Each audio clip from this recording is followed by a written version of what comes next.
আসসালামু আলাইকুম, আমি মীর নাদিম ফয়সাল আহমেদ। আজকে আমি যেই টপিকসটি নিয়ে কথা বলবো সেই টপিকসটি হচ্ছে রিস্ক ম্যানেজমেন্ট প্রসেস বলতে আমরা কি বুঝি সেটি নিয়ে কথা বলবো। প্রতিদিন আমি বিজনেস রিলেটেড বিভিন্ন প্রশ্নগুলো নিয়ে আপনাদের সাথে আলোচনা করে থাকি এবং সেগুলো আপনাদের সাথে সুন্দরভাবে আমি ব্যাখ্যা করে দেওয়ার চেষ্টা করে থাকি। আজও আমরা যেই টপিকসটি নিয়ে কথা বলবো এই টপিকসটি খুবই গুরুত্বপূর্ণ একটি জিনিস, কেননা বিজনেসে রিস্ক ম্যানেজমেন্টটি খুবই ইম্পর্টেন্ট একটি টপিকস। কারণ আপনি বিজনেস করতে যাবেন তখন এই রিস্ক ম্যানেজমেন্ট জিনিসটা অবশ্যই আপনাকে বুঝতে হবে, জানতে হবে এবং এই জিনিসটি আপনাকে ভালো করে জেনে বুঝে শুনে বিভিন্ন সিদ্ধান্ত গ্রহণ করতে হবে। সুতরাং আমার এই কথাগুলো দেখে নিশ্চয়ই বুঝতে পারছেন যে আসলেই এই রিস্ক ম্যানেজমেন্ট খুবই গুরুত্বপূর্ণ জিনিস। রিস্ক ম্যানেজমেন্ট বলতে আমরা বুঝি ঝুঁকি ব্যবস্থাপনা। এখন আপনি যদি এই ঝুঁকি ব্যবস্থাপনা বলতে কি বুঝেন সেটি নিয়ে যদি আমি কথা বলি, ঝুঁকি ব্যবস্থাপনা হলো একটি কোম্পানির আর্থিক এবং মূলধন গঠিত যে কোনো আইনগত, কৌশলগত এবং নিরাপত্তাজনিত যেই সমস্যাগুলো তৈরি হয় তার সঠিক ব্যবস্থাপনায় এখানে বোঝানো হয়ে থাকে। এখানে আপনি কিভাবে আপনার কোম্পানির রিস্ক ম্যানেজমেন্টটা ভালোভাবে করছেন এটি খুবই গুরুত্বপূর্ণ একটি জিনিস। এটি কেন গুরুত্বপূর্ণ? কারণ একটি কোম্পানি চালাতে গেলে বা একটি বিজনেস করতে গেলে অবশ্যই আপনি বিভিন্ন সময় বিভিন্ন ঝুঁকিতে পড়তে পারেন, বিভিন্ন সময় বিভিন্ন ঝুঁকি ক্রিয়েট হতে পারে। সেই ক্ষেত্রে অবশ্যই আপনাকে অনেকগুলো জিনিস যাচাই বাছাই করে তারপরে সিদ্ধান্ত নিতে হবে এবং এর কয়েকটি প্রসেস আছে যেটি আমি আলোচনা করব, তখন আরও ডিটেলস বোঝা যাবে। একটি কোম্পানি যখন আপনি শুরু করলেন সেই কোম্পানির সকল কিছু আপনাকে দেখে শুনে বুঝে শুরু করতে হবে। আমরা অনেক সময় দেখি যে একটি কোম্পানি চালু হয়েছে কিন্তু তার আর্থিক নিশ্চয়তা নেই, তার কিভাবে ফান্ড আসবে, কিভাবে ফান্ড নিয়ে সে পরিচালনা করবে তার সঠিক একটি গাইডলাইন নেই। যখন তার এই সঠিক গাইডলাইন না থাকবে তখনই মূলত একটি কোম্পানি রিস্কের ভিতরে পড়ে যেতে পারে। এজন্য যে কোনো কোম্পানি আপনি যদি পরিচালনা করেন অবশ্যই এই ফান্ড কোথা থেকে আসবে সেটি আপনাকে অবশ্যই আগে থেকেই জেনে নিতে হবে বা এর একটি প্ল্যান তৈরি করতে হবে। যে কোনো দুর্ঘটনা ঘটতে পারে বা যে কোনো প্রাকৃতিক দুর্যোগ হতে পারে, তখন আপনি কিভাবে এই রিস্কগুলো কাভার করবেন সেগুলো নিয়ে আপনাকে অবশ্যই ভাবতে হবে। সেগুলো নিয়ে অবশ্যই আপনার আগে একটি প্ল্যান থাকতে হবে। যদি আপনার আগে সে প্ল্যানটি না থাকে বা আপনার সে প্ল্যান সম্পর্কে সঠিক নলেজ না থাকে তাহলে আপনাকে সেটি নিয়ে কাজ করতে হবে, সেটি নিয়ে আপনাকে রিসার্চ করতে হবে এবং সেটি নিয়ে আপনাকে অবশ্যই ভাবতে হবে গুরুত্ব সহকারে। আপনি একটি বিজনেস ওপেন করলেন, সেই বিজনেসে প্রাকৃতিক দুর্যোগ দেখা দিতে পারে, কিভাবে হয়তো কোনো সময় ঘূর্ণিঝড় হলো বা কোনো সময় বন্যা হলো, তখন আপনি সেই সময় কিভাবে রিস্কগুলো কাভার করবেন, কিভাবে কি প্রসেস নেবেন বা কিভাবে এই রিস্কটাকে আপনি ভালোভাবে ম্যানেজ করবেন, এই জিনিসগুলো অবশ্যই আপনাকে আগে থেকে একটি প্ল্যান তৈরি করে রাখতে হবে। এরপরে বিভিন্ন ধরনের আইনি প্রসেস আছে বা আপনার কোনো কিছু সমস্যা হলে কিভাবে আপনি আইনি সাপোর্ট পাবেন বা কিভাবে লিগ্যাল সাপোর্টগুলো পাবেন সেই বিষয়গুলো নিয়ে আপনাকে আগে থেকে একটি পরিষ্কার ধারণা থাকতে হবে বা পরিষ্কার ধারণা আপনার কাছে রাখতে হবে। এর জন্য আপনাকে সব সময় রিস্ক ম্যানেজমেন্ট বিষয়টা ভালোভাবে জেনে বুঝে শুরু করলে এটি আপনার কোম্পানির জন্য তখন ভালো হবে এবং সেই অনুযায়ী আপনি তখন ভালোভাবে সামনের দিকে এগিয়ে যেতে পারবেন। এখন এই ঝুঁকি ব্যবস্থাপনা প্রসেসটা কিভাবে আপনি সুন্দর করে মিনিমাইজ করবেন তার 5টা প্রসেস আছে।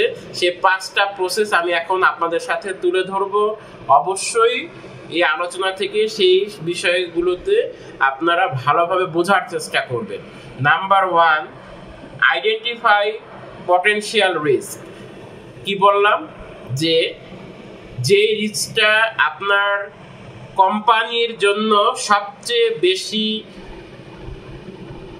মানে খুবই খুবই ক্ষতিকর, সেই রিস্কটা আগে আপনাকে বের করে নিতে হবে।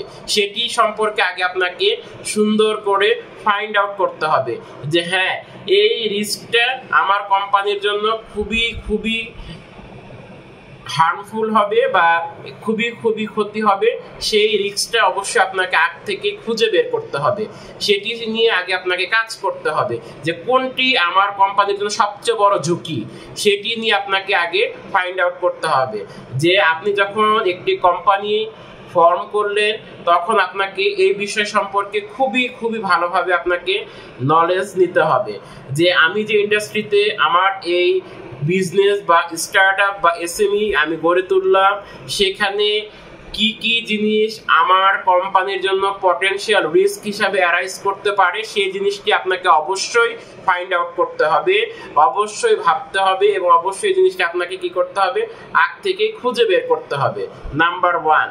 দ্বিতীয় নাম্বার হচ্ছে সে রিস্ক নিয়ে অবশ্যই আপনাকে বিশ্লেষণ করতে হবে যে হ্যাঁ, আমি এই রিস্কটা খুঁজে পেলাম, এই রিস্কটা আমার এই বিজনেস বা কোম্পানির জন্য একটি পটেনশিয়াল রিস্ক, সেটিকে কিভাবে আমি দূর করতে পারি বা এটি কিভাবে তৈরি হবে বা এই রিস্কে আমি কিভাবে পড়ে যেতে পারি, সেই সম্পর্কে অবশ্যই আপনাকে আগে ভালোভাবে বিশ্লেষণ করতে হবে।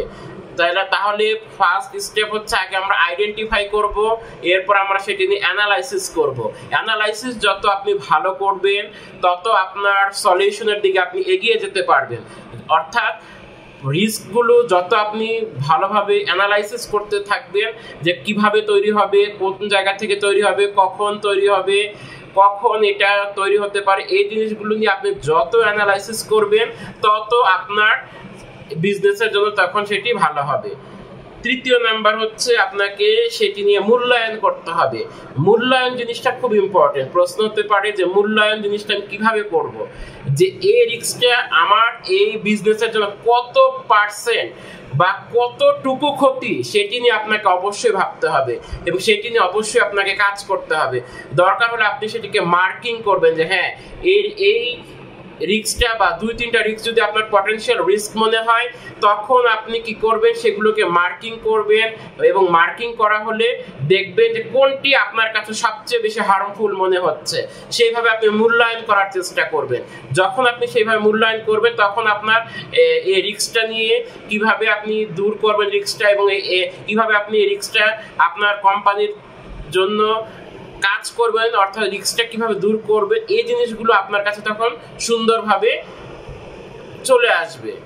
তারপর হচ্ছে যখন আপনার আইডেন্টিফাই করলেন, বিশ্লেষণ করলেন, মূল্যায়ন করবেন, এরপরে সেটিকে দূর করতে হবে আপনাকে। কিভাবে দূর করবেন সেটি অ্যাজ এ ফাউন্ডার হিসাবে বা অ্যাজ এ সিইও হিসাবে, অ্যাজ এ চেয়ারম্যান হিসাবে কোম্পানির আপনাকে সেটি নিয়ে অবশ্যই ভাবতে হবে, সেটি নিয়ে আপনাকে অবশ্যই কাজ করতে হবে যে হ্যাঁ, আমি যদি এই প্রসেসগুলো নেই বা আমি যদি এইভাবে আগাই বা আমার যদি এইভাবে আগানো ভালো হয় তাহলে আমার এই কোম্পানির জন্য ভালো হবে, আমার এই বিজনেসের জন্য ভালো হবে, এই রিস্কটা দূর হবে, আমি আমার বিজনেস নিয়ে সুন্দরভাবে এগিয়ে যেতে পারবো এবং আমার বিজনেসের জন্য তখন খুব ভালো হবে।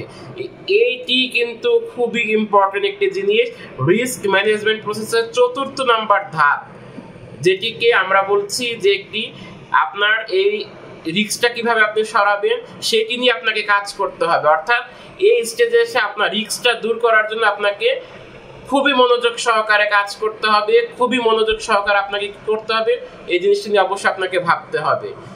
সর্বশেষ হচ্ছে আপনি যখন এই রিস্কটা দূর করলেন বা রিস্কটা দূর করার চেষ্টা করলেন বা চিন্তা করলেন, এরপরে আপনি এই রিস্কটা যেন আর পুনরায় আপনার এই কোম্পানিতে ফেরত না আসে বা বিজনেসে চলে না আসে, এর জন্য আপনাকে মনিটরিং, কন্টিনিউয়াস মনিটরিং করতে হবে। কন্টিনিউয়াস যখন মনিটরিং করবেন আপনি দেখবেন যে আপনার এই রিস্কটা আর ফিরে আসবে নাকি বা আবারও ভবিষ্যতে তৈরি হবে কিনা, বা ভবিষ্যতে তৈরি হলেও বা আমি কিভাবে আবার এটিকে মিনিমাইজ করব, এই জিনিসটা আপনাকে অবশ্যই ভাবতে হবে এবং অবশ্যই সেটি নিয়ে আপনাকে কাজ করতে হবে। যখন আপনি সেটি নিয়ে কাজ করবেন তখন দেখবেন যে আপনার এই রিস্কটা ইন ফিউচারে আর কখনোই আসবে না, বা আর আসার সম্ভাবনা তখন অনেকাংশেই কমে যাবে। সুতরাং এই যে আমি 5টা প্রসেস বললাম, অর্থাৎ 5টা ধাপ বললাম, এগুলো কিন্তু আপনার বিজনেসের জন্য খুবই খুবই ইম্পর্টেন্ট। এগুলো সম্পর্কে অবশ্যই আপনাকে ভালো নলেজ থাকতে হবে, নলেজ গ্যাদার করতে হবে। এবং যদি আপনি এগুলো সম্পর্কে আরো বিস্তারিত জানতে চান, আমাদের লস ভেঞ্চার ইউটিউব চ্যানেল আছে, অবশ্যই সেটি ভালোভাবে আপনি দেখতে পারেন। সেখানে বিজনেস রিলেটেড অনেক প্রশ্ন আছে, বিজনেস রিলেটেড অনেক আলোচনা আছে। সেখানে বিভিন্ন প্রশ্ন আপনারা শুনতে পারবেন, বিভিন্ন প্রশ্ন আপনারা জানতে পারবেন, বিভিন্ন প্রশ্ন দেখতে পারবেন, উত্তরগুলো দেখতে পাবেন। এবং অবশ্যই লাইক এবং শেয়ার দিয়ে অন্যকেও দেখার সুযোগ করে দিবেন। এবং যে কোনো প্রশ্ন যদি আপনাদের থাকে, অবশ্যই লস ভেঞ্চার কনসালটেন্সিতে আপনারা যোগাযোগ করতে পারেন। আজ এই পর্যন্তই। ভালো থাকুন, সুস্থ থাকুন। আসসালামু আলাইকুম।